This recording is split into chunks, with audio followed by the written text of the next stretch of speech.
Olá, queridos alunos, espero que todos estejam bem. Eu sou a professora Daniele Mesquita e hoje nós vamos começar a falar sobre o capítulo 7, ok?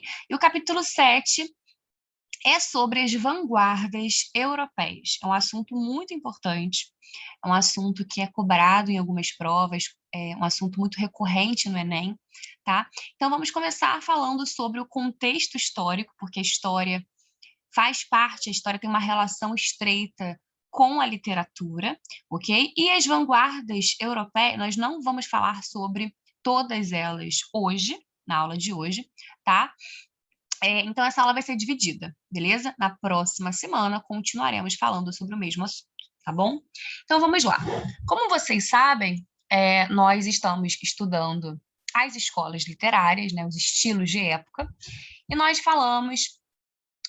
começamos o nosso ano letivo de 2021 falando sobre o realismo. Então, nós falamos sobre realismo, naturalismo, certo? Depois, parnasianismo, simbolismo, pré-modernismo, certo? E agora vamos falar sobre as vanguardas europeias, tá? Então, as vanguardas europeias, elas têm esse objetivo de impactar, né? Elas querem ser diferentes, elas querem propor um ponto de vista realmente diferente daquele que se tinha até então. Então, vamos falar sobre o contexto.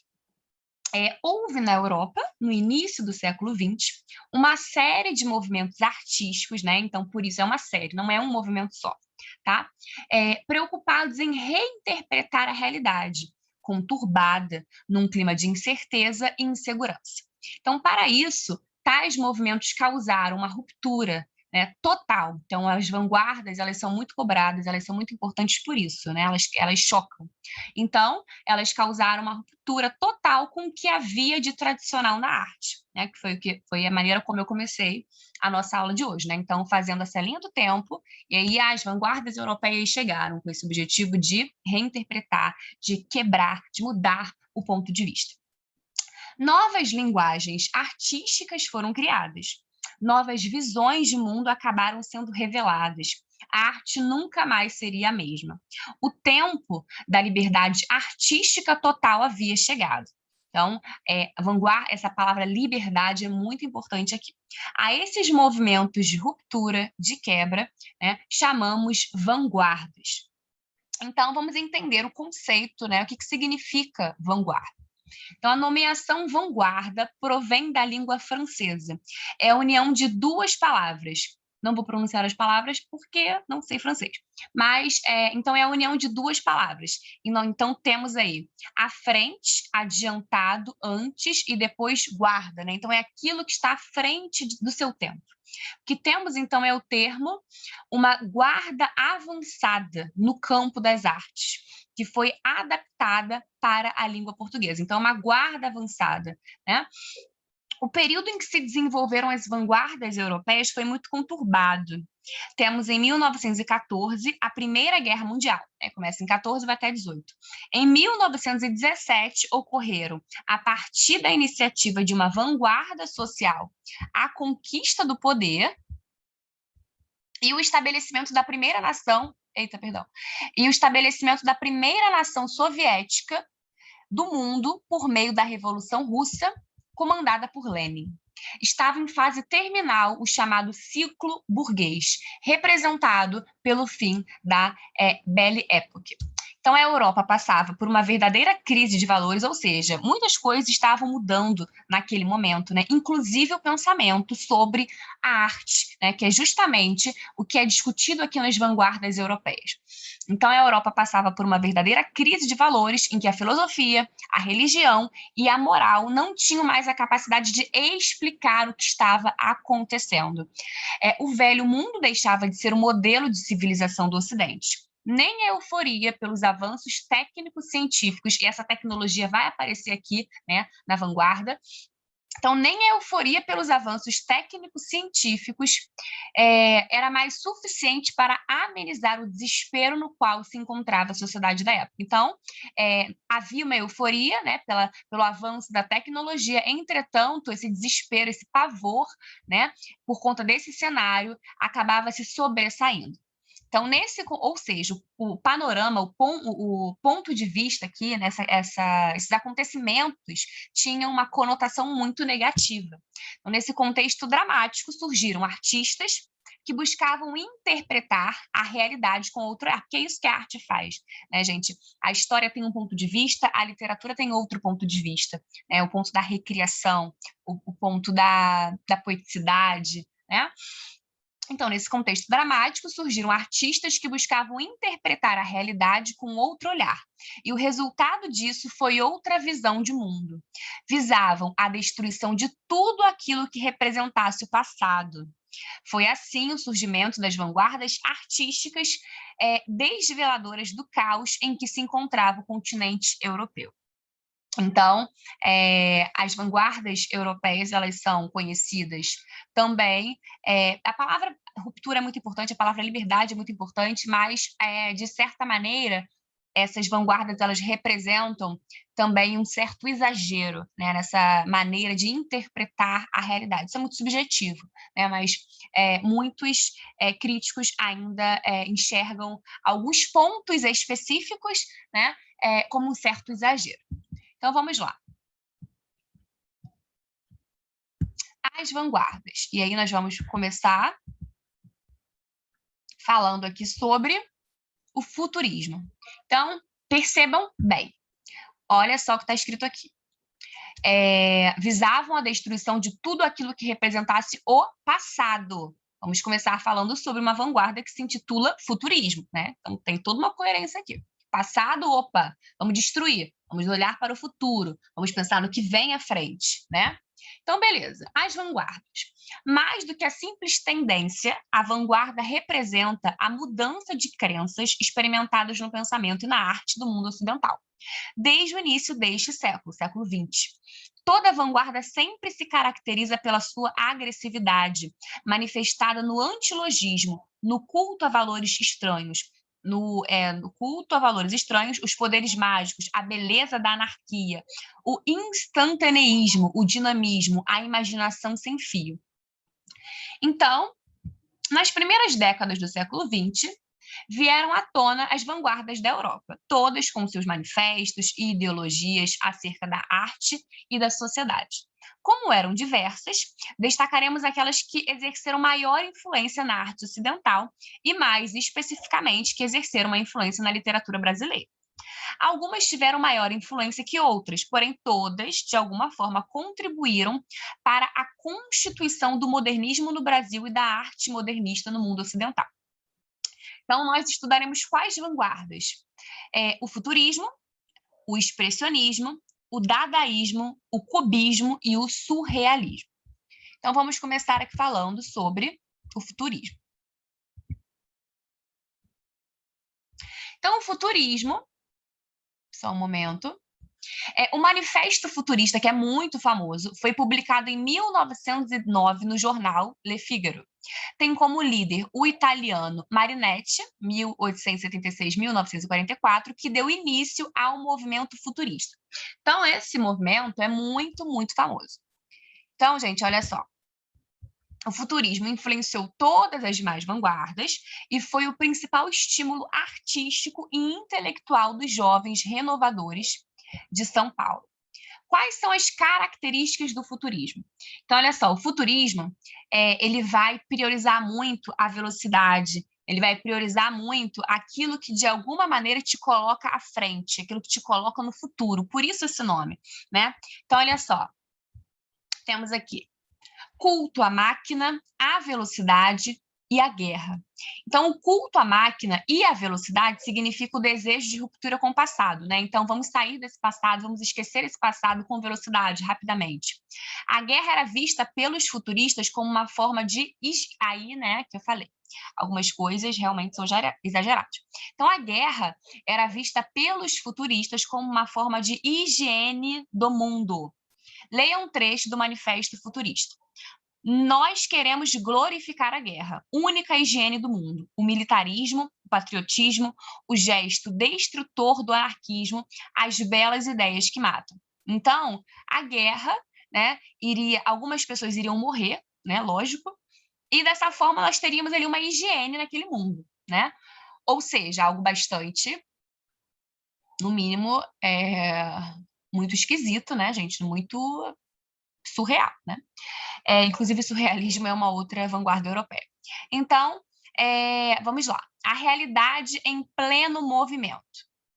No campo das artes plásticas, buscou-se demonstrar objetos em alta velocidade. É a tentativa de representação da sensação dinâmica da realidade.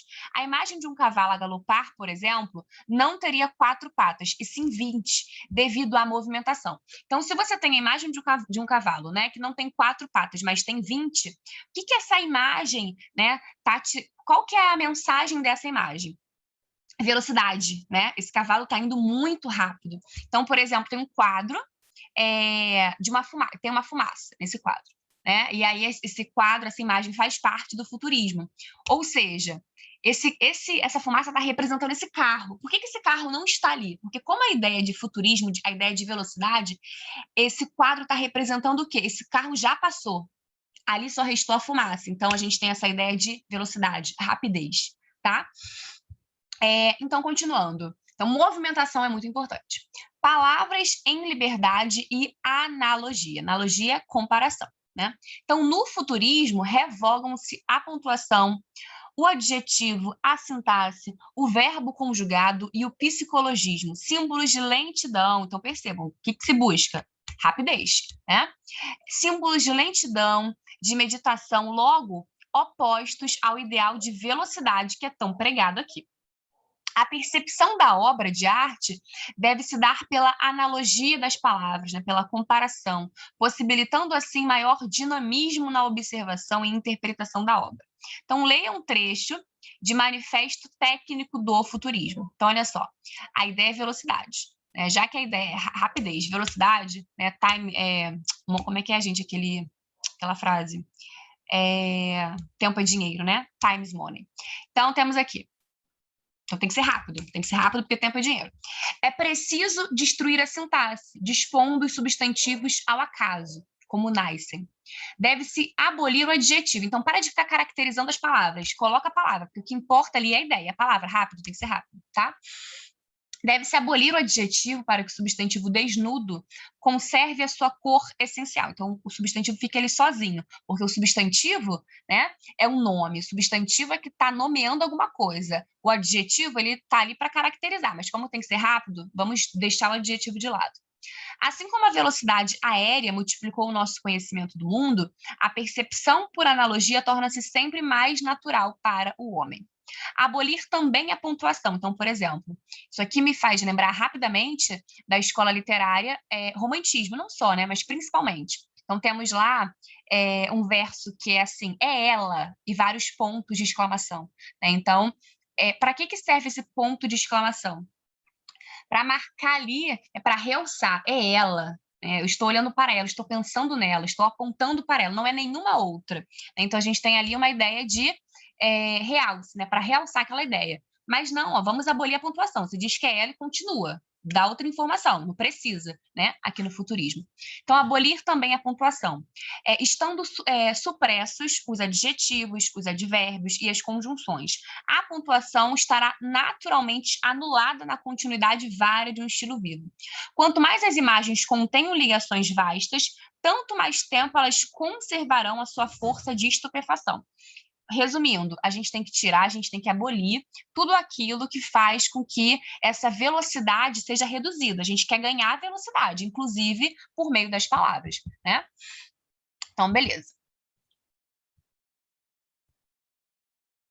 Aí nós temos aqui um exemplo, né? Uma pintura futurista. Pinacoteca de Brera. Então, aqui nós temos essa imagem. E vamos agora para o expressionismo. Então, essa figura, vocês com certeza já devem ter visto nessa imagem, em livros, na internet. É uma imagem muito famosa, né, que se chama O Grito, né? Beleza. Então, esse outro importante movimento de vanguarda foi criado na Alemanha, em 1905. É um movimento artístico que procura a expressão dos sentimentos. Então, o que a vanguarda, né, o que as vanguardas querem? Elas querem exprimir o ponto de vista, né, como nós já falamos, né, que expressa, que pretende ter uma ruptura com aquilo que já foi estudado, com aquilo que já foi dito, né? Então, é um ponto de vista. Então, expressão dos sentimentos e das emoções do autor. Apresenta o lado pessimista, até porque, gente, pensa no cenário, né? Realmente, apresenta o lado pessimista da realidade, fazendo oposição ao objetivismo naturalista e ao racionalismo capitalista burguês. Então, aqui nós temos essa imagem. Percebam, o que chama atenção aqui? Nós temos, então, as mãos no rosto, né? E essa expressão dá nome a esse quadro, né? O grito. Temos lá atrás, né? Esse céu e esse mar. Então, isso chama bastante atenção, né? Tudo isso expressa esse ponto de vista, né? Esse ambiente, pelo grito, né? Essa expressão de como se fosse socorro, né? Por tudo que está acontecendo.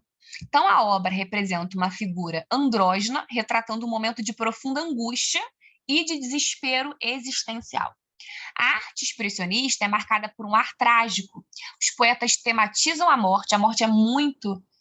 faz parte de várias escolas literárias, né? E faz parte aqui também das vanguardas. Então, os poetas tematizam a morte e os desequilíbrios causados ao homem, morador dos grandes centros urbanos. Para os expressionistas, a humanidade encontrava-se no caos devido ao progresso científico e ao materialismo. Então, havia o progresso científico, né? Havia crença na ciência, entretanto, essa ciência era muitas vezes usada de maneira a causar destruição, né? No Brasil, o precursor desse movimento foi Lazar Segal, em 1913. No ano seguinte, Anita Malfatti também apresentou a sua obra. A Anita vai ser muito, muito, muito famosa, tá? No Brasil, né? Então, vamos continuar. Características, então, né, do surrealismo. Então, nós temos aqui, perdão, do surrealismo não, do expressionismo, o surrealismo vem depois. Características, então, do expressionismo. O expressionismo resgata obras primitivas, faz uso de cores, como nós vimos, e traços fortes e evidentes, né? Então, essas cores, esses traços chamam muita atenção. Há o distanciamento da figuratividade e a inserção da ilusão tridimensional, né? Então, a gente consegue perceber aqui, na imagem, né? O grito, nós temos aqui 3 dimensões, né? Nós temos 3 relevos aqui diferentes. Então, como o interesse do movimento é projetar uma reflexão subjetiva, é comum um retrato de seres humanos solitários e sofredores, em que a intenção é captar estados mentais, como a obra, né, que nós acabamos de observar. E agora, gente, por fim, na aula de hoje, vamos falar sobre o dadaísmo, ok? Então, vamos falar sobre o dadaísmo. Começa aqui, ok? Então, tem as características do dadaísmo. E na próxima aula, nós falaremos sobre cubismo, surrealismo, né? Que eu já mencionei.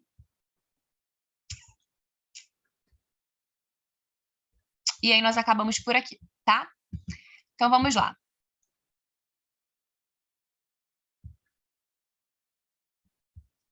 Vamos para o dadaísmo. Vocês também já devem ter visto essa foto, né, dessa roda de bicicleta em cima de um banco. Então, dadaísmo. O dadaísmo começa em 1916, com a publicação do Manifesto do Senhor Antipirina, liderado por Tristan Tzara, que organizava encontros com os demais colegas no Cabaré Voltaire, em Zurique, na Suíça. Essa vanguarda busca romper por meio do absurdo. Então, gente, pensa no seguinte, as vanguardas, elas buscam romper, tá? Mas o dadaísmo, olha, presta atenção. Então, essa vanguarda busca romper, por meio do absurdo, os laços com o passado, sendo, além de uma ruptura, uma negação da tradição. Porém, esse rompimento não se assemelha ao do futurismo, que visava aquilo que representasse o futuro, né? Como eu falei. Então, nós temos essa ideia de futuro, esse quadro que eu falei para vocês, né, sobre a fumaça do carro, né? Por que a fumaça? Porque movimento, opa, o carro já passou, né? Só ficou ali o que esse carro teria deixado, certo? Então, gente, estou com medo, deixa eu ver, vou olhar aqui a bateria, dá tempo, tá? Então, porém, esse rompimento não se assemelha ao do futurismo, que visava aquilo que representasse o futuro, mas propõe uma ênfase no presente em detrimento do passado. Então, foca no presente, em detrimento do passado. Ou seja, o que significa em detrimento? Em prejuízo, deixando de lado o passado. A origem do nome Dada possui várias explicações, entre elas a de que possui, em alemão, o sentido de ingenuidade. Em romeno significa sim. Em outras línguas, possui outros significados. Porém, ao colocar esse nome no movimento, Cesara teve a intenção de criar algo que não significasse nada. Então, esse nome, dadaísmo, remete a quê? Nada, né? É um nome que não significasse nada. Então, ele nega tudo. Né? Nem nome, né? Não se tem um nome, não se tem um sentido específico, tá? Então, ele teve a intenção de criar algo que não tivesse um sentido. É a negação de tudo. Então, os principais dadaístas foram Tristan e Marcel. Veja uma das obras não sei se eu vou falar certo isso. Do Champ, sei lá, fundador de diversas revistas divulgadoras do dadaísmo. Então, nós temos aqui, prestem atenção. Então, nós temos essa obra, que é uma roda de bicicleta em cima de um banco. Aí você olha e pensa assim, gente, mas como assim, né? Era o objetivo, né? O objetivo era, isso é uma obra de arte. Ou seja, aí você dá margem a várias interpretações. Características. Então, nós temos aqui niilismo. Então, os dadaístas, eles tinham como objetivo principal a destruição. Para isso, provocavam uma espécie de terrorismo cultural, em que todos os valores culturais eram questionados. Então, quando você faz uma obra de arte, assim, o que você quer, gente? Você quer destruir o conceito de obra de arte, você quer questionar o conceito de obra de arte, né? Então, nada possui significado. Vamos ler esse texto aqui de Cesara. Então, temos aqui. Nada de pintores, nada de literatos, nada de músicos, nada de escultores, nada de religiões, nada de republicanos, nada de realistas, nada de imperialistas, nada de anarquistas, nada de socialistas, nada de bolcheviques, nada de políticos, nada de proletários, nada de democratas, nada de burgueses, nada de aristocracia, nada de exércitos, nada de polícia, nada de pátrias, enfim. Basta de todas essas imbecilidades. Não mais nada, não mais nada, nada, nada, nada. Então, a gente tem uma ideia de negação, nada, nada, né? Um rompimento. Então, tanto é que dadaísmo, né? Qual é o sentido? Não tem um sentido específico, né? Não houve uma preocupação com isso. Isso foi proposital, né? Muito provavelmente. Então,